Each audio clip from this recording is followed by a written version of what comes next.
ಪ್ರಿಯ ವಿದ್ಯಾರ್ಥಿಗಳೇ, ತಮಗೆಲ್ಲ ಕನ್ನಡ ತರಗತಿಗೆ ಆಧಾರವಾದಂತಹ ಒಂದು ಸ್ವಾಗತ. ನಿಮಗೆ ಎಲ್ಲರಿಗೆ ಪ್ರವಾಸ ಅಂದ್ರೆ ತುಂಬಾನೇ ಇಷ್ಟ. ಪ್ರವಾಸ ಅಂದ್ರೆ ಯಾರಿಗೆ ತಾನೇ ಬೇಸರಾಗಂಗಿಲ್ಲ. ಹೋಗ್ಬೇಕು, ಅದೇ ಸ್ಥಳಗಳನ್ನ ನೋಡ್ಬೇಕು, ಹೇಗಿದೆ ಎಂತ ಇದೆ ಅಂತ ಮೊದಲಿಂದ ಅದ್ರ ಬಗ್ಗೆ ನಾವೇನ್ ಮಾಡಿರ್ತೀವಿ, ಆಸೆ ಇಟ್ಕೊಂಡಿರ್ತೀವಿ. ಹಾಗೇನೆ ಅನುಕೂಲ ಇದ್ದಾಗ, ಅನುಕೂಲ ಸಿಕ್ಕಾಗ ಅಂಥ ಸ್ಥಳಗಳನ್ನು ನೋಡ್ಬೇಕಂತ ನಿಮ್ಮಲ್ಲಿ ಏನಾಗಿರ್ತದೆ ಅಂದ್ರೆ ತುಂಬಾನೇ ಆಸೆ ಇಟ್ಕೊಂಡು ಬಿಟ್ಟಿರ್ತೀವಿ. ಹೋಗ್ಬೇಕು ಅಂತ ಹಂಬಲವನ್ನ ನಾವು ಬಯಸ್ತಾ ಇರ್ತೀವಿ. ಅಂತಹ ಒಂದು ಪ್ರಿಯ ವಿದ್ಯಾರ್ಥಿಗಳು, ನೀವೆಲ್ಲ ಪ್ರವಾಸಕ್ಕೆ ಹೋಗಿರಿ ಅಂತ ಅನ್ಕೊಂತೀನಿ. ಪ್ರವಾಸ ಎಲ್ಲ ಮಾಡಿದ್ದೀರಲ್ಲ? ಎಸ್, ಮಾಡೇ ಇರ್ತೀರಿ. ಒಂದು ಸ್ಥಳದಿಂದ ಮತ್ತೊಂದು ಸ್ಥಳಕ್ಕೆ ಬೀಗರ ಮನೆಗೆ ಹೋಗಿ, ನೆಂಟರ ಮನೆಗೆ ಹೋಗಿ ಬರುವುದು ಹಾಗೆ ಬೇರೆ ಆಗುತ್ತೆ. ಅಭ್ಯಾಸದ ದೃಷ್ಟಿಯಿಂದ ಏನೋ ಒಂದು ವಸ್ತುವಿನ ಬಗ್ಗೆ ತಿಳ್ಕೊಳ್ಳೋಕ್ಕೆ, ಆ ಸ್ಥಳದ ಬಗ್ಗೆ ತಿಳ್ಕೊಳ್ಳೋಕ್ಕೆ ಹೋಗಬೇಕು ಅನ್ನುವಂಥದ್ದು ಪ್ರವಾಸನೇ ಬೇರೆ ಆಗುತ್ತೆ. ಪ್ರವಾಸ ಅನ್ನೋದು ಒಂದು ಸ್ಥಳದಿಂದ ಇನ್ನೊಂದು ಸ್ಥಳಕ್ಕೆ ಹೋಗುವ ಉದ್ದೇಶಗಳಲ್ಲಿ ಏನಾಗಿರ್ತಾವು, ಬೇರೆ ಬೇರೆ ಆಗಿರ್ತಾವು. ಹಾಗೇನೆ ಎಲ್ರಿಗೂ ಏನು ಪ್ರವಾಸ ಅಂದ್ರೆ ತುಂಬಾನೇ ಇಷ್ಟ. ಅಲ್ಲಿ ಕುಟುಂಬದವರ ಜೊತೆ ಹೋದಾಗ ಮೋಜು ಮಸ್ತಿಯನ್ನ ಮಾಡಿ ಕುಣಿದು ನಲಿಯುವಂತ ಪ್ರವಾಸನೇ ಬೇರೆ.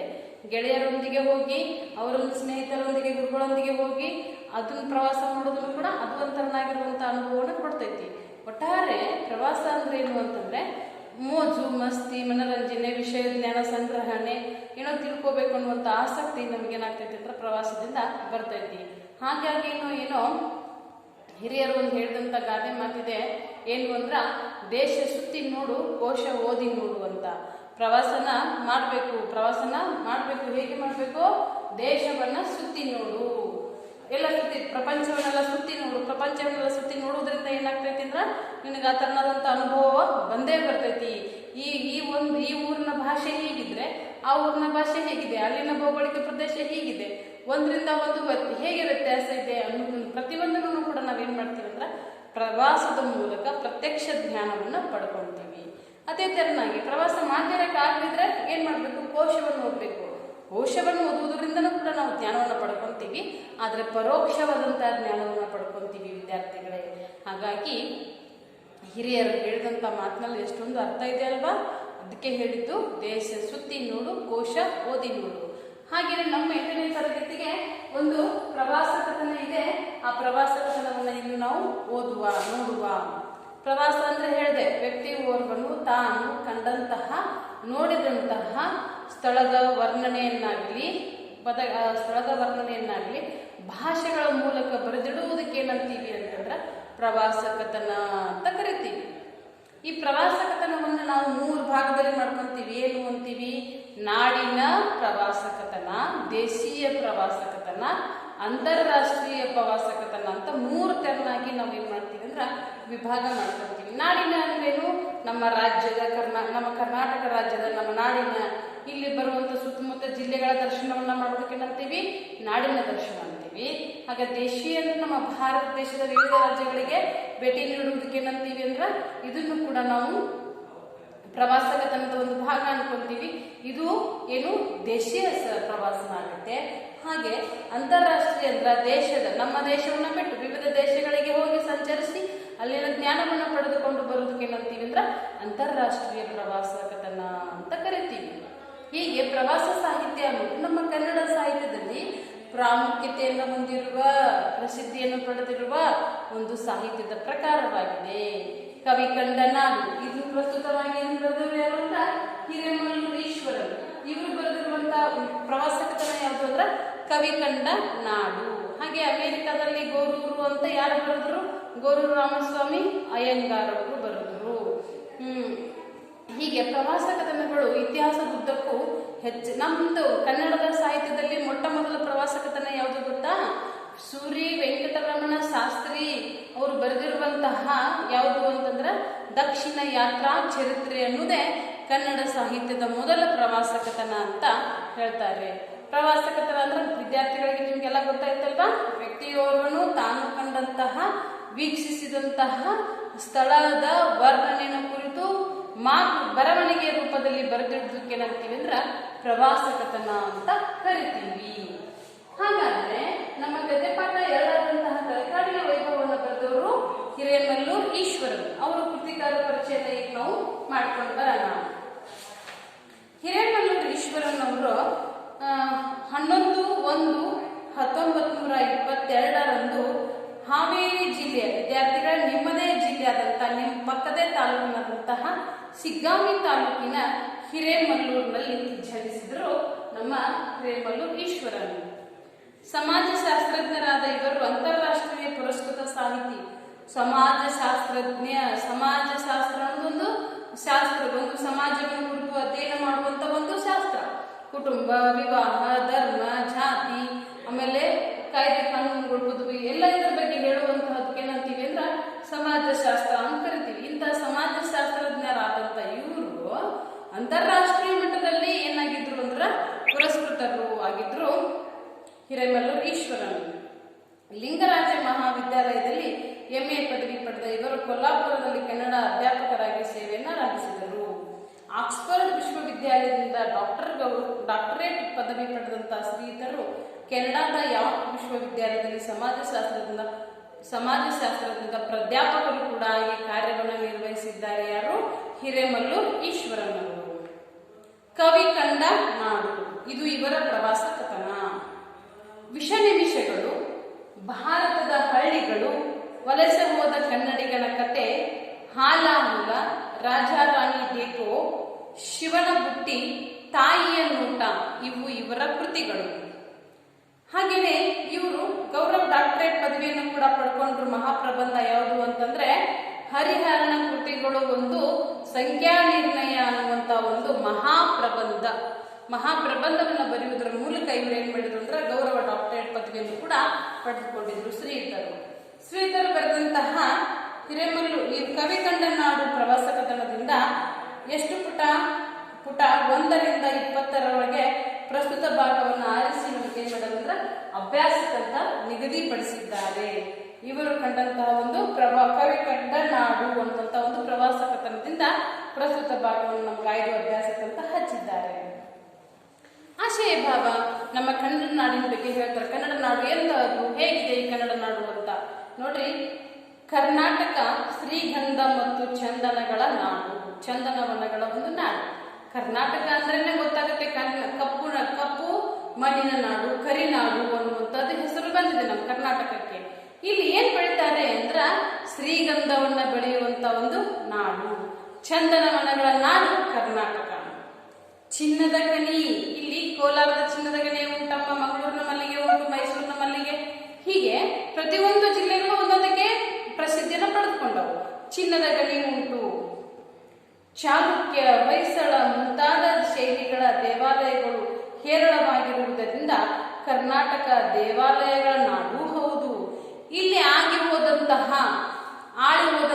ರಾಜರುಗಳು ತಲಕಾಡಿನ ಗಂಗರೆ ಆಗಿರ್ಬೋದು, ಬದಾಮಿ ಚಾಲುಕ್ಯರೇ ಆಗಿರ್ಬೋದು, ದೋರ ಸಮುದ್ರದ ಹೊಯ್ಸಳರೇ ಆಗಿರ್ಬೋದು, ಮಾನ್ಯಕೇಟದ ರಾಷ್ಟ್ರಕೂಟರೇ ಆಗಿರ್ಬಹುದು, ಆಮೇಲೆ ಮೈಸೂರಿನ ಅರಸರೇ ಆಗಿರ್ಬೋದು, ಹಂಪಿ ವಿಜಯನಗರದ ಸಾಮ್ರಾಜ್ಯನೇ ಆಗಿರ್ಬೋದು.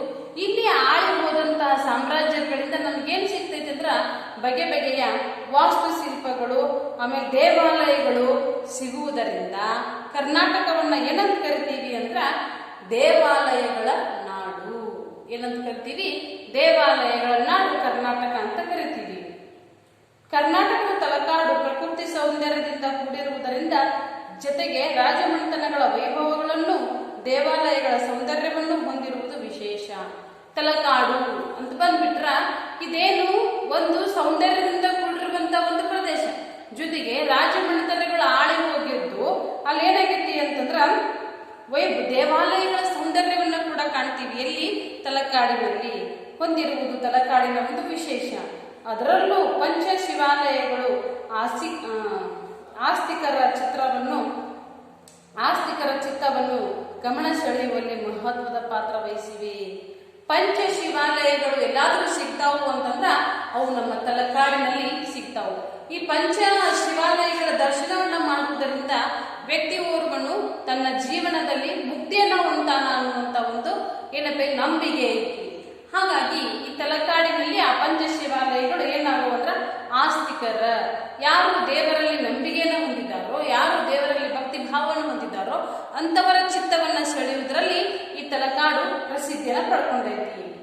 ಪ್ರವಾಸಿಗರ, ಯಾತ್ರಾರ್ಥಿಗಳ, ವಾಸ್ತುತಜ್ಞರ ಕೇಂದ್ರ ಬಿಂದು ತಲಕಾಡಿನ ಚಿತ್ರಣವನ್ನ ಈ ಗದ್ದೆ ಭಾಗದಲ್ಲಿ ನಾವು ಪ್ರವಾಸಿಗರಿಗೂ ಹೌದು, ಮತ್ತೆ ವಾಸ್ತು ತಜ್ಞರಿಗೂ ಕೂಡ ಈ ಗಮನವನ್ನು ಸೆಳೀತಾವು. ಮತ್ತೆ ಯಾತ್ರಾರ್ಥಿಗಳು ಯಾರು ಯಾತ್ರೆಯನ್ನ ಮಾಡ್ಬೇಕಂತ ಬರ್ತಾರ ಅವರು ಕೂಡ ಈ ಒಂದು ಗಮನವನ್ನ ಸೆಳೆಯುವುದಕ್ಕೆ ತಲಕಾಡು ಏನಾಗೈತೆ ಅಂದ್ರ ಪ್ರಮುಖ ಸ್ಥಾನವನ್ನ ಹೊಂದೈತಿ. ಗದ್ಯಪಾಠ 3 ತಲಕಾಡಿನ ವೈಭವ ಪ್ರವೇಶ. ಇಂದು ನಾವು ಧಾರ್ಮಿಕ ಭಾವನೆ, ಪ್ರಕೃತಿ ವೀಕ್ಷಣೆ, ಶೈಕ್ಷಣಿಕ ಅರಿವು, ಮನೋರಂಜನೆ ಮೊದಲಾದ ಉದ್ದೇಶಗಳಿಗಾಗಿ ದೇಶ ವಿದೇಶಗಳ ಪ್ರವಾಸ ಕೈಗೊಂಡು ಲೋಕಾನುಭವ ಪಡೆಯುತ್ತಿದ್ದೇವೆ. ನಾವು ಪ್ರವಾಸವನ್ನ ಮಾಡುವುದರ ಉದ್ದೇಶ ಏನು ಅಂದ್ರ ಪ್ರಕೃತಿ ವೀಕ್ಷಣೆ, ಶೈಕ್ಷಣಿಕ ಅರಿವು, ಜೊತೆಗೆ ನಾನು ಮೊದಲೇ ಹೇಳಿದೆ ಮನೋರಂಜನೆ, ಖುಷಿ ಪಡುವುದು, ಆಟ ಚೆಲ್ಲಾಟಗಳು, ಕುಣಿದಾಟ, ನೆಗೆದಾಟ, ಒಬ್ರಿಗೊಬ್ರಿಗೆ ಮೋಜು ಮಸ್ತಿ ಮಾಡುವಂತಹ ಉದ್ದೇಶ, ಜೊತೆಗೆ ಧಾರ್ಮಿಕ ಭಾವನೆ. ಎಲ್ಲಿ ನಾವು ಇದಕ್ಕೆ ಹೋಗ್ತೀವಲ್ವಾ, ಉತ್ತರದ ಪ್ರದೇಶ ಕಾಶಿ ಅನ್ನುವಂತ ಪ್ರದೇಶಗಳಿಗೆ ಹೋದಾಗ, ಕಾಶಿಗೆ ಅಂತ ಹೋದಾಗ ಅಲ್ಲಿ ಹೋದಾಗ ನಮ್ಗೆ ಏನಾಗ್ತದೆ, ಧಾರ್ಮಿಕ ಮನೋಭಾವನೆ ಬರ್ತೈತಿ. ಧರ್ಮಸ್ಥಳಕ್ಕೆ ಅಂತ ಹೋದಾಗ ನಮ್ಗಲ್ಲಿ ಧಾರ್ಮಿಕ ಮನೋಭಾವನೆ, ದೇವರನ್ನ ಕಾಣಬೇಕು, ದೇವರ ವಾಸವಾಗಿರುವಂತಹ ಸ್ಥಳವೇ ಧರ್ಮಸ್ಥಳ ಅನ್ನುವಂತ ಒಂದು ಮನೋಭಾವನೆ ಬರ್ತೈತಿ. ಧಾರ್ಮಿಕ ಮನೋಭಾವನೆ, ಪ್ರಕೃತಿ ವೀಕ್ಷಣೆ, ಶೈಕ್ಷಣಿಕ ಅರಿವು, ಜೊತೆಗೆ ಮನೋರಂಜನೆ ಏನು ಅಂದ್ರ ಪ್ರವಾಸದ ಒಂದು ಉದ್ದೇಶಗಳು. ಮೊದಲಾದ ಉದ್ದೇಶಗಳಿಗಾಗಿ ದೇಶ ವಿದೇಶಗಳ ಪ್ರವಾಸ ಕೈಗೊಂಡು ಲೋಕಾನುಭವ ಪಡೆಯುತ್ತಿದ್ದೇವೆ. ತಾವು ಪಡೆದ ಅನುಭವಗಳನ್ನು ಬರೆದು ಕಥಾರೂಪದಲ್ಲಿ ಪ್ರಕಟಿಸಿ ಇತರರಿಗೆ ಮಾರ್ಗದರ್ಶನವಾಗುವಂತೆ ಮಾಡುವ ಕಾರ್ಯವನ್ನು ಕೆಲ ಸಾಹಿತಿಗಳು, ಕವಿಗಳು ಮಾಡುತ್ತಾ ಬಂದಿದ್ದು, ಇಂದು ಕನ್ನಡ ಸಾಹಿತ್ಯ ಚರಿತ್ರೆಯಲ್ಲಿ ಪ್ರವಾಸ ಕಥನವು ಒಂದು ಸಾಹಿತ್ಯದ ಪ್ರಕಾರವಾಗಿ ಬೆಳೆದು ಬಂದಿದೆ ಅಂತ ಹೇಳ್ತಾರ. ಕವಿಗಳು ತಾವು ಕಂಡಂತಹ ಒಂದು ಸ್ಥಳದ ವೀಕ್ಷಣೆಯನ್ನ, ನೋಡಿದಂತದ್ದೊಂದು ಏನಪ್ಪಾ ಅಂತಂದ್ರ ವಿವರಣೆಯನ್ನ, ಅನುಭವವನ್ನ ಏನ್ ಮಾಡ್ತಾರ ಅಂತಂದ್ರ ಇತರರಿಗೂ ಮಾರ್ಗದರ್ಶನವಾಗುವಂತೆ, ಇತರರಿಗೂ ಅನುಕೂಲವಾಗುವಂತೆ ಏನ್ ಮಾಡ್ತಾರ ಅಂದ್ರ ಬರಹ ರೂಪದಲ್ಲಿ ಬರೆದಿಡುವುದಕ್ಕೆ ಏನಂತೀವಿ ಅಂದ್ರ ಪ್ರವಾಸ ಸಾಹಿತ್ಯ ಅಂತೀವಿ. ಇಂತಹ ಪ್ರವಾಸ ಸಾಹಿತ್ಯ ನಮ್ಮ ಕನ್ನಡ ಸಾಹಿತ್ಯದ ಇತಿಹಾಸದುದ್ದಕ್ಕೂ ಬೆಳೆದು ಬಂದಿದೆ, ಜೊತೆಗೆ ಅಷ್ಟೇ ಪ್ರಾಮುಖ್ಯತೆಯನ್ನು ಕೂಡ ಪಡೆದುಕೊಂಡಿದೆ. ಇದು ವಾಚಕರಿಗೆ ಪ್ರವಾಸದ ಪರೋಕ್ಷ ಮಾಹಿತಿಯನ್ನು ದಟ್ಟವಾಗಿ ಕಟ್ಟಿಕೊಡುತ್ತದೆ. ಈಗ ಯಾರೋ ಒಬ್ರು ನಾನು ಧರ್ಮಸ್ಥಳ ನೋಡೇ ಇರಲಿಲ್ಲ, ಧರ್ಮಸ್ಥಳದ ಬಗ್ಗೆ ಹೋದಂತ ಅನುಭವವನ್ನ ಕುತ್ಕೊಂಡು ಬರೆದ್ರು ಅಂತಂದ್ರ, ನನಗದನ್ನ ಸಮಯ ಸಿಕ್ಕಾಗ ನಾನು ಅದನ್ನ ಓದಿದೆ ಅಂದ್ರ, ಹಾಗಾದ್ರೆ ಇಷ್ಟು ಚೆನ್ನಾಗಿತ್ತಲ್ಲ, ಈ ತರನಾದಂತ ಅನುಭವ ನಾನು ಪಡಿಬಹುದಲ್ವ, ನಾನು ಹೋಗ್ಲೇಬೇಕಲ್ಲ, ನಾನು ನೋಡ್ಬೇಕನ್ನುವಂತಹದನ್ನ ಪರೋಕ್ಷವಾದಂತ ಮಾಹಿತಿಯನ್ನ ಪ್ರವಾಸ ಕಥನವನ್ನ ಓದುವುದರ ಮೂಲಕ ನಾವು ನೀವೆಲ್ಲ ಪಡಿತೀವಿ ಮಕ್ಕಳೇ. ಈ ಪ್ರವಾಸ ಸಾಹಿತ್ಯವು ಸ್ಥಳೀಯ ಪ್ರವಾಸ, ದೇಶೀಯ ಪ್ರವಾಸ ಮತ್ತು ವಿದೇಶ ಪ್ರವಾಸವೆಂದು 3 ಭಾಗಗಳಾಗಿ ಅಧ್ಯಯನ ಮಾಡುವಷ್ಟು ಸಮರ್ಥವಾಗಿ ಪ್ರವಾಸ ಸಾಹಿತ್ಯ ಬೆಳೆದು ಬಂದಿದೆ. ಪ್ರಕೃತ ಪ್ರವಾಸ ಕಥನವು ಸ್ಥಳೀಯ ಪ್ರವಾಸವಾಗಿದ್ದು, ತಲೆಕಾಡಿನ ಸಾಮಾಜಿಕ, ರಾಜಕೀಯ, ಧಾರ್ಮಿಕ ಸ್ಥಳ ಪುರಾಣವನ್ನು ತಿಳಿಸುತ್ತಾ ಸಮಗ್ರ ಇತಿಹಾಸವನ್ನ ಓದುಗನಿಗೆ ಮನಮಿಡಿಯುವಂತೆ ವಿವರಿಸಲಾಗಿದೆ. ಸಮಗ್ರವಾದಂತಹ ಒಂದು ಸ್ಥಳ ಇತಿಹಾಸವನ್ನ, ಸ್ಥಳ ಪುರಾಣವನ್ನ ತಿಳಿಸಿಕೊಡುತ್ತೆ. ಜೊತೆಗೆ ಧಾರ್ಮಿಕವಾದಂತಹ, ರಾಜಕೀಯವಾದಂತಹ ಒಂದು ಮನೋಭಾವವನ್ನು, ಜೊತೆಗೆ ಇತಿಹಾಸವನ್ನ ತಿಳಿಸುವಂತ ಕೆಲಸವನ್ನ ಪ್ರಸ್ತುತ ಪಾಠವಾದಂತ ತಲಕಾಡಿನ ವೈಭವ ತಿಳಿಸಿಕೊಡುತ್ತದೆ. 1950ನೇ ಇಸ್ವಿ ಅಕ್ಟೋಬರ್ ತಿಂಗಳು ಮಂಗಳವಾರ 20ನೇ ತಾರೀಕು ಶಿವನ ಸಮುದ್ರದ ಪ್ರವಾಸಿಗರ ನೀರ್ಮನೆಯಲ್ಲಿ ಕುಳಿತುಕೊಂಡು ಈ ದಿನದ ಪಯಣದ ವಿವರ ಬರೆಯುತ್ತಿದ್ದೇನೆ. ಈಗ ರಾತ್ರಿ 12:15 ನಿಮಿಷವಾಗಿದೆ. ಸುತ್ತನ ಲೋಕವೆಲ್ಲ ಮಲಗಿಕೊಂಡಿದೆ. ನನ್ನ ಬಳಿ ಈ ತಂಗು ಮನೆಯಲ್ಲಿ ನನ್ನ ಗೆಳೆಯರು, ಕನ್ನಡದ ಯಾತ್ರಿಕರು ಮಲಗಿಕೊಂಡಿದ್ದಾರೆ. ಇಂದು ದಿನವೆಲ್ಲ ಅಲೆದು ಅವರು ದಣಿದು ನಿದ್ರೆ ಹೋಗಿದ್ದಾರೆ. ಶಿವನ ಸಮುದ್ರವನ್ನು ಒಳ ಸೇರುವ ಮುನ್ನ ಬಾಗಿಲ ಬಳಿ ನಿಂತ ಸುಬ್ರಹ್ಮಣ್ಯಂ ನಮ್ಮನ್ನು ವಿಶ್ವಾಸದಿಂದ ಸ್ವಾಗತಿಸಿದರು. ನೀರ್ಮಣೆಯನ್ನು ಕೂಡಲೇ ಖಾಲಿ ಮಾಡಿಸಿದರು. ಹಾಸಿಗೆ ಹಾಸಿಕೊಟ್ಟರು. ಊಟ ಉಪಚಾರದ ಬಗೆಗೆ ಕೇಳಿದರು. ಕೊನೆಗೆ ಹೋಗುವಾಗ ಗುಡ್ ನೈಟ್ ಅಂದರು. ಸುಬ್ರಹ್ಮಣ್ಯಂ ನೌಕರನೇನೋ ಹೌದು, ಆದರೆ ಅವರಿತ್ತ ಸ್ವಾಗತ, ವಿಶ್ವಾಸದ ನುಡಿ ನಡೆದರೆ ನಾವು ಸುಬ್ರಹ್ಮಣ್ಯಂಗಿಂತ ಸಣ್ಣವರು ಎನ್ನುವಲ್ಲಿ ಸಂದೇಹವಿಲ್ಲ. ಇವರು ಪ್ರವಾಸದ ಅನುಭವವನ್ನು ಹೇಗೆ ಬರೀತಾರೆ ನೋಡಿ ನಮ್ಮ ಕವಿಗಳು. ಒಬ್ಬೊಬ್ಬರದು ಒಂದೊಂದರನಾದಂತಹ ಒಂದು ಶೈಲಿ. ಇವರು ಏನ್ ಬರ್ತಾ ಇದ್ದಾರೆ, ರಾತ್ರಿ 12 ಗಂಟೆಗೆ ಕುತ್ಕೊಂಡು ಪ್ರವಾಸಿಗರು ಉಳಿದುಕೊಳ್ಳುವಂತ ಒಂದು ಮನೆಯಲ್ಲಿ ಕುಳಿತುಕೊಂಡು ಆ ದಿನದ ಒಂದು ದಿನಚರಿಯನ್ನ ಬರಿತಾ ಇದ್ದಾರೆ ನಮ್ಮ ಕವಿಗಳು. 1950ನೇ ಇಸ್ವಿ ಯಾವಾಗ 1950ನೇ ಇಸ್ವಿ 1950ನೇ ಇಸ್ವಿ ಅಕ್ಟೋಬರ್ ತಿಂಗಳು 20ನೇ ತಾರೀಕು ಮಂಗಳವಾರ ಶಿವನ ಸಮುದ್ರದ ಪ್ರವಾಸಿಗರ ನೀರ್ಮನೆಯಲ್ಲಿ ಕುಳಿತುಕೊಂಡು ಶಿವನ ಸಮುದ್ರದ ಹತ್ತಿರ ಬರುವಂತಹ ಒಂದು ಸಮುದ್ರದಲ್ಲೇ ಇರುವಂತಹ ನೀರ್ಮನೆ ಅಂದ್ರೆ ಏನು ಅಂತಂದ್ರ ಪ್ರವಾಸಿಗರು ಉಳಿದುಕೊಳ್ಳಲಿರುವಂತಹ ಒಂದು ಮನೆಗೆ ಏನಂತೀವಿ ಅಂದ್ರ ನೀರ್ಮನೆ ಅಂತ ಕರಿತೀವಿ. ಅಲ್ಲಿ ಕುತ್ಕೊಂಡು ಬರೆಯಾಕತ್ತಾರ. ಈ ದಿನದ ಪಯಣದ ವಿವರ ಬರೆಯುತ್ತಿದ್ದೇನೆ. ನಾನು ಏನ್ ಮಾಡ್ತಾ ಇದ್ದೀನಿ, ಇವತ್ತು ನಾನು ಕಂಡು ಬಂದಂತಹ ನೋಡಿ ಬಂದಂತಹ ಪ್ರವಾಸದ ಅನುಭವವನ್ನು ಕುತ್ಕೊಂಡು ಬರಿತಾ ಇದ್ದೀನಿ. ಟೈಮ್ ಎಷ್ಟಾಗೈತಿ ಅಂದ್ರೆ ಈಗ ರಾತ್ರಿ 12 ಹೊಡೆದು 15 ನಿಮಿಷವಾಗಿದೆ. 12 ಗಂಟೆ ಆಗಿದ ಮೇಲೆ 15 ನಿಮಿಷ ಹೆಚ್ಚಾಗಿದೆ. ಸುತ್ತಲ ಲೋಕವೆಲ್ಲ ಮಲಗಿಕೊಂಡಿದೆ. ಈಗ ನಾನು ಬರೆಯುವಂತ ಸಂದರ್ಭದಲ್ಲಿ ಸುತ್ತಲ ಲೋಕವೆಲ್ಲ ಮಲಗಿಕೊಂಡಿದೆ. 10 ಗಂಟೆ ಅಂದ್ರೆ ಎಲ್ಲರೂ ಸಾಮಾನ್ಯವಾಗಿ ನಿದ್ರೆಗೆ ಜಾರುವಂತಹ ಒಂದು ಸಮಯ. ಇವರು ಬರಿತಾ ಇರುವಂತದ್ದು 12-15 ಗಂಟೆಗೆ ಬರಿತಾ ಇದ್ದಾರೆ. ಎಲ್ಲರೂ ಮಲಗಿಕೊಂಡಿದ್ದಾರೆ ಅಂತ ಹೇಳ್ತಾ ಇದ್ದಾರೆ. ನನ್ನ ಬಳಿ ಈ ತಂಗು ಮನೆಯಲ್ಲಿ ನನ್ನ ಗೆಳೆಯರು, ನನ್ನ ಜೊತೆ ಯಾರಿದ್ದಾರೆ ಈ ಮನೆಯಲ್ಲಿ ನನ್ನ ಗೆಳೆಯರು, ಕನ್ನಡದ ಯಾತ್ರಿಕರು. ಎಂತವರು ಕನ್ನಡ ದೇಶವನ್ನ ಕನ್ನಡನ ನೋಡ್ಬೇಕಂತ, ಕನ್ನಡ ನಾಡನ್ನ ವೀಕ್ಷಣೆ ಮಾಡಕ್ಕಂತ ಹೊಂತಂತ ಕನ್ನಡ ಯಾತ್ರಿಕರು ಮಲಗಿಕೊಂಡಿದ್ದಾರೆ. ಇಂದು ದಿನವೆಲ್ಲ ಅಲೆದು ಅಲೆದು ಅವರು ದಣಿದು ನಿದ್ರೆ ಹೋಗಿದ್ದಾರೆ. ಇವತ್ತು ಎಲ್ಲಾ ಕಡೆ ಹೋಗಿ ಎಲ್ಲ ಸ್ಥಳಗಳ ವೀಕ್ಷಣೆಯನ್ನ ಮಾಡಿ ಅವರಿಗೆ ತುಂಬಾ ಆಯಾಸ ಮತ್ತು ಸುಸ್ತಾಗಿದ್ದರಿಂದ ದಣಿದು ಏನ್ ಮಾಡಿದ್ದಾರೆ, ನಿದ್ರೆಗೆ ಹೋಗಿದ್ದಾರೆ. ಕನ್ನಡ ಯಾತ್ರಿಕರು, ನನ್ನ ಸಹಚರರು, ನನ್ನ ಜೊತೆಗಾರರು ನಿದ್ದೆಗೆ ಹೋಗ್ಬಿಟ್ಟಿದ್ದಾರೆ. ಇವರು ಶಿವನ ಸಮುದ್ರವನ್ನ ಸೇರುವಂತ ಸಂದರ್ಭದಲ್ಲಿರುವ ವಿವರಣೆಯನ್ನ ಮುಂದೆ ಹೇಳ್ತಾರ. ಶಿವನ ಸಮುದ್ರವನ್ನು ಒಳ ಸೇರುವ ಮುನ್ನ ಬಾಗಿಲ ಬಳಿ ನಿಂತ ಸುಬ್ರಹ್ಮಣ್ಯಂ ನಮ್ಮನ್ನು ವಿಶ್ವಾಸದಿಂದ ಸ್ವಾಗತಿಸಿದರು. ಸುಬ್ರಹ್ಮಣ್ಯಂ ಇವ್ರನ್ನ ಏನ್ ಮಾಡಿದ್ರು, ಬಾಗಿಲನ್ನು ಪ್ರವೇಶಿಸುವ ಮುನ್ನ ಬರ್ರಿ ಈಗ ಬಂದ್ರ ಬರ್ರಿ ಅಂತ ಅವ್ರನ್ನ ಏನ್ ಮಾಡಿದ್ರು ಅಂದ್ರ ಸ್ವಾಗತಿಸಿದರು. ಪ್ರಿಯ ವಿದ್ಯಾರ್ಥಿಗಳೇ, ಗೊತ್ತು ನಮ್ಮದು ಬಹು ಸಂಸ್ಕೃತಿಯ ನಾಡು, ಆಚರಣೆಗಳಿಗೆ ಮಹತ್ವ ಕೊಟ್ಟಂತ ನಾಡು. ಜೊತೆಗೆ ಮನೆಗೆ ಬಂದಂತಹ ಅತಿಥಿಗಳನ್ನ ದೇವರ ಸ್ವರೂಪದಲ್ಲಿ ಕಾಣುವಂತಹ ಒಂದು ಹಿರಿಮೆಯ ಸಂಸ್ಕೃತಿಯನ್ನು ಹೊಂದಿರುವಂತಹವರು ನಾವು ಭಾರತೀಯರು. ಯಾರೇ ಬರಲಿ ಮನೆಗೆ ಬಂದವರಿಗೆ ಬರ್ರಿ ಅಂತ ಒಳಗೆ ಹರಿಯುವುದಾಗ್ಲಿ, ನೀರು ಕೊಡುವುದಾಗ್ಲಿ, ಕಾಲು ತೊಳ್ಕೊಳಕ್ ನೀರು ಕೊಡುವುದಾಗ್ಲಿ, ಇವೆಲ್ಲ ಮಾಡುವಂತದ್ದು ಸಂಸ್ಕೃತಿ, ನಮ್ಮದು ಭಾರತೀಯ ಸಂಸ್ಕೃತಿ. ಹೌದಾ? ನೀರ್ಮನೆಯನ್ನು ಕೂಡಲೇ ಖಾಲಿ ಮಾಡಿಸಿದರು. ಪ್ರವಾಸಿಗರು ಉಳಿದುಕೊಳ್ಳಲಿರುವಂತಹ ಒಂದು ಮನೆಯನ್ನು ಏನ್ ಮಾಡಿದ್ರು, ಸ್ವಚ್ಛ ಮಾಡಿಸಿದ್ರು. ಹಾಸಿಗೆ ಕೊಟ್ಟರು, ಹಾಸಿಗೆಯನ್ನು ಕೂಡ ಹಾಸಿಕೊಟ್ರು. ಊಟ ಉಪಚಾರದ ಬಗೆಗೆ ಕೇಳಿದ್ರು. ಊಟ ಮಾಡಿಲ್ಲೋ ಇಲ್ಲೋ, ಏನ್ ಊಟ ಮಾಡ್ರಿ ಅಂತ ಕೂಡ ಕೇಳಿದ್ರು. ಕೊನೆಗೆ ಹೋಗುವಾಗ ಗುಡ್ ನೈಟ್ ಅಂದರು. ಸುಬ್ರಹ್ಮಣ್ಯಂ ಕೊನೆಗೆ ಎಲ್ಲ ವ್ಯವಸ್ಥೆನ ಸ್ವಚ್ಛ ಮಾಡಿಸಿ, ಹಾಸಿಗೆ ಹಾಸಿಕೊಟ್ಟು, ಊಟ ಉಪಚಾರದ ಬಗ್ಗೆ ಎಲ್ಲ ಮಾತನಾಡಿಸಿ ಕೊನೆಗೆ ಹೋಗುವಾಗ ಗುಡ್ ನೈಟ್ ಅಂತ ಹೇಳಿ ಹೋದ್ರು. ಸುಬ್ರಹ್ಮಣ್ಯಂ ನೌಕರನೇನೋ ಹೌದು, ಒಳ್ಳೆ ಒಂದು ನೌಕರನಾದಂತವನು ಹೌದು. ಆದರೆ ಅವರಿಂದ ಸ್ವಾಗತ ವಿಶ್ವಾಸದ ನುಡಿ ನಡೆದರೆ ಅವ್ರು ಮಾಡಿರುವಂತ ಒಂದು ರೀತಿ, ಅವರು ಸತ್ಕರಿಸಿದಂತ ಒಂದು ರೀತಿಯನ್ನು ನೋಡ್ಬಿಟ್ರೆ ಏನಾಗುತ್ತೆ ಅಂದ್ರೆ, ನಾವು ಸುಬ್ರಹ್ಮಣ್ಯಂಗಿಂತ ಸಣ್ಣವರು ಎನ್ನುವಲ್ಲಿ ಸಂದೇಹವಿಲ್ಲ. ಎಷ್ಟು ಏನಪ್ಪಾ ಅಂದ್ರೆ ನಯ, ವಿನಯ, ಒಂದು ಭಕ್ತಿ ಭಾವ, ಒಂದು ಎಷ್ಟೊಂದು ಹಚ್ಕೊಳ್ಳುವಂತ ಒಂದು ರೀತಿ, ಬಂದಂತವ್ರನ್ನ ಸತ್ಕರಿಸುವಂತ ಒಂದು ರೀತಿ ನೋಡ್ಬಿಟ್ರ ಸುಬ್ರಹ್ಮಣ್ಯಂ ನಮ್ಗಿಂತ ಚಿಕ್ಕವನಾದ್ರೂ ಕೂಡ ನಾವು ಅವನಿಗಿಂತ ಏನು ಅಂತಂದ್ರ ತೀರಾ ಸಣ್ಣವರಾಗಿ ಕಾಣಿಸ್ತೀವಿ. ಅವನು ಆ ಗುಣಗಳಿಂದ ದೊಡ್ಡವನಾದ ಅನ್ನುವಂಥ ವಿಚಾರವನ್ನ ಕವಿಗಳು ಹೇಳ್ತಾರ. ಹಾಗೇನೆ ವಿದ್ಯಾರ್ಥಿಗಳೇ, ಮನೆಗೆ ಬಂದಂತಹ ಅತಿಥಿಗಳನ್ನ ನಾವು ಗೌರವ ಆಧಾರಗಳಿಂದ ಸತ್ಕರಿಸಬೇಕು. ನಯ ವಿನಯಗಳಿರಬೇಕು, ತಲವಾಗಿ ನಿಂತಿರಬೇಕು. ಆಮೇಲೆ ಅವರು ಹೇಳಿದಂತ ಮಾತುಗಳನ್ನ ಪಾಲಿಸ್ತಾ ಇರಬೇಕು. ದೊಡ್ಡವರು ಹೇಳಿದಂತ ಮಾತುಗಳನ್ನ ಅನ್ನೋದನ್ನು ನಾವು ಇದರಲ್ಲಿ ಮೂಲಕ ತಿಳ್ಕೊಂತೀವಿ. ಇನ್ನ ತಲಕಾಡಿನ ಇತಿಹಾಸದಲ್ಲಿ ಗಂಗರ ಇತಿಹಾಸ. ತಲಕಾಡಿನ ಇತಿಹಾಸದಲ್ಲಿ ತಲಕಾಡು ಇಲ್ಲಿ ಯಾರಾದ್ರು ಗಂಗರು ಆಳುವುದಂತ ಒಂದು ನಾಡು ತಲಕಾಡು. ಜೈನ ಧರ್ಮದ ವಿವರಣೆ ಇದೆ. ಇಲ್ಲಿ ಯಾವ ಧರ್ಮದ ವಿವರಣೆ ಇದೆ ಅಂದ್ರ ಜೈನ ಧರ್ಮದ ವಿವರಣೆ ಇದೆ. ಕನ್ನಡ ಸಾಹಿತ್ಯದ ಕಥನವಿದೆ. ಕನ್ನಡ ಸಾಹಿತ್ಯದ ಒಂದು ಕಥನವಾದಂತಹದ್ದು ಯಾವುದು ಅಂದ್ರೆ ತಲಕಾಡಿನ ಒಂದು ಸಾಮ್ರಾಜ್ಯ. ಹೊಯ್ಸಳ ವಾಸ್ತುಶಿಲ್ಪದ ವಿವರಣೆ ಇದೆ. ಎಲ್ಲಕ್ಕೂ ಮಿಗಿಲಾಗಿ ಕನ್ನಡವೇ ಧರ್ಮ, ಕನ್ನಡವೇ ಬಾಳಿನ ಪರಿಪೂರ್ಣತೆ ಎಂದು ಬಗೆದು ಅದಕ್ಕಾಗಿ ಹೋರಾಡಿ ಮಡಿದ ವೀರರ ಉಜ್ವಲ ಚರಿತ್ರೆ ಇದೆ ಈ ತಲಕಾಡಿನಲ್ಲಿ. ತಲಕಾಡು ಏನು ಇಟ್ಕೊಂಡಿದೆ ಹಾಗಾದ್ರೆ? ಕನ್ನಡ ಸಾಹಿತ್ಯದ ಬಗ್ಗೆ ಇದೆ.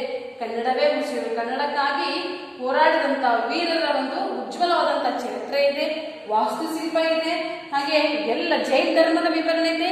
ಎಲ್ಲವೂ ಎಲ್ಲಿ ಸಿಗ್ತಾವ ಹಾಗಾದ್ರೆ ಒಟ್ಟ ನೋಡ್ಲಿಕ್ಕೆ ಅಂದ್ರೆ ನಮ್ಮ ತಲಕಾಡಿನಲ್ಲಿ ಸಿಗ್ತಾವು. ಗಂಗರ ರಾಜ್ಯ ಗಂಗವಾಡಿ ಎಂದು ಹೆಸರಾಗಿದೆ.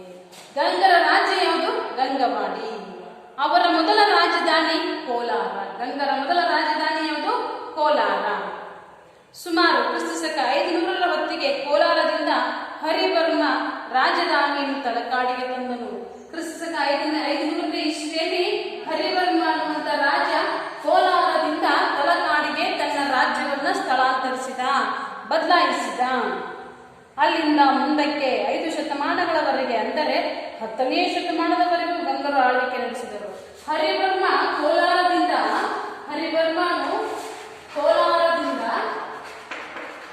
ಏನ್ ಮತ್ತೆ ಸಾಮ್ರಾಜ್ಯವನ್ನು ಎಲ್ಲಿ ತಂದ ಅಂದ್ರೆ ತಲಕಾಡಿಗೆ ತಂದ. ತಲಕಾಡಿಗೆ ತಂದಾಗ ಅಲ್ಲಿಂದ ಮುಂದೆ 500 ವರ್ಷಗಳ ಕಾಲ ಗಂಗರು ಆಳ್ವಿಕೆಯನ್ನು ಮಾಡಿದರು. ಎಲ್ಲಿ? ತಲಕಾಡಿನಲ್ಲಿ. ಮಾರಸಿಂಹ, ರಾಜಮಲ್ಲ, ರಕ್ಕಸ ಕಂಗರ, ತಲಕಾಡು ಪುಣ್ಯಭೂಮಿ. ಯಾರ್ಯಾರು ಆಳು ಹೋದ್ರು? ಹಾಗಾದ್ರೆ ಪ್ರಮುಖ ರಾಜರುಗಳ ಹೆಸರು ಏನೇನು ಅಂದ್ರೆ ಮಾರಸಿಂಹ, ರಾಜಮಲ್ಲ, ರಕ್ಕಸ ಕಂಗರ, ತಲಕಾಡು ಏನಂದ್ರ ಪುಣ್ಯಭೂಮಿ ಅಂತ ಮಹಾನ್ ರಾಜರನ್ನ ಪಡ್ಕೊಂಡಂತ ಒಂದು ಪುಣ್ಯ ಭೂಮಿ ಯಾವುದು ಅಂದ್ರ ಈ ತಲಕಾಡು. ಅವರೊಂದಿಗೆ ಕೊನೆಯವರೆಗೂ ಒಂದು ಹಿರಿಯ ಜೀವ ಇದ್ದಿತ್ತು. ಈ ಎಲ್ಲ ರಾಜರೊಂದಿಗೆ ಒಂದು ಹಿರಿಯ ಜೀವ ಇದ್ದಿತ್ತು. ಆ ಜೀವ ಯಾವುದು ಅಂತಂದ್ರೆ ಅವನ ಹೆಸರು ಚಾವುಂಡರಾಯ. ಯಾರು? ಚಾವುಂಡರಾಯ. ಆತ ಮಾರಸಿಂಹ, ರಾಜಮಲ್ಲ, ರಕ್ಕಸ ಗಂಗರ ಮಂತ್ರಿ. ಇಷ್ಟೆಲ್ಲ ರಾಜರುಗಳಿಗೆ ಮಂತ್ರಿಯಾಗಿ ಕಾರ್ಯನಿರ್ವಹಿಸಿದವನು ಯಾರು ಅಂದ್ರೆ ಚಾವುಂಡರಾಯ. ಅವನನ್ನು ಜನ ಹೆಸರು ಹಿಡಿದು ಕರೆಯುತ್ತಿರಲಿಲ್ಲ.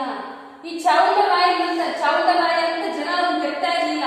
ಹಾಗಾದ್ರೆ ಏನಂತ ಕರಿತಿದ್ರು ಅಂತಂದ್ರೆ ರಾಯ, ಅನ್ನ ಎಂದು ಸಂಬೋಧಿಸುತ್ತಿದ್ದರು. ಅವನು ಏನಂತ ಕರಿತಿದ್ರು? ಅನ್ನ, ರಾಯ ಅಂತ ಸಂಬೋಧಿಸುತ್ತಿದ್ರು. ಅವನಿಗೆ ಕನ್ನಡದ ಏಳಿಗೆಯ ಹಂಬಲವೇ ಹಂಬಲ.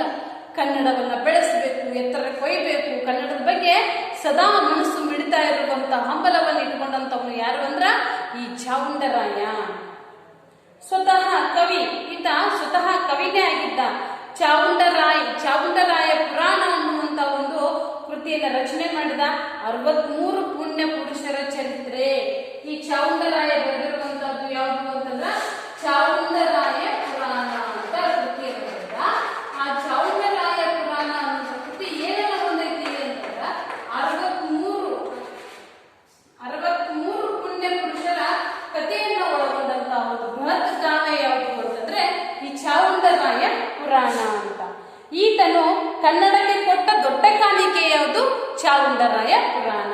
ಈ ಚಾವುಂಡರಾಯ ಪುರಾಣ ಕನ್ನಡ ಸಾಹಿತ್ಯಕ್ಕೆ ಕೊಟ್ಟಂತ ಒಂದು ಕಾಣಿಕೆ. ಸ್ವತಃ ಕವಿಯಾದ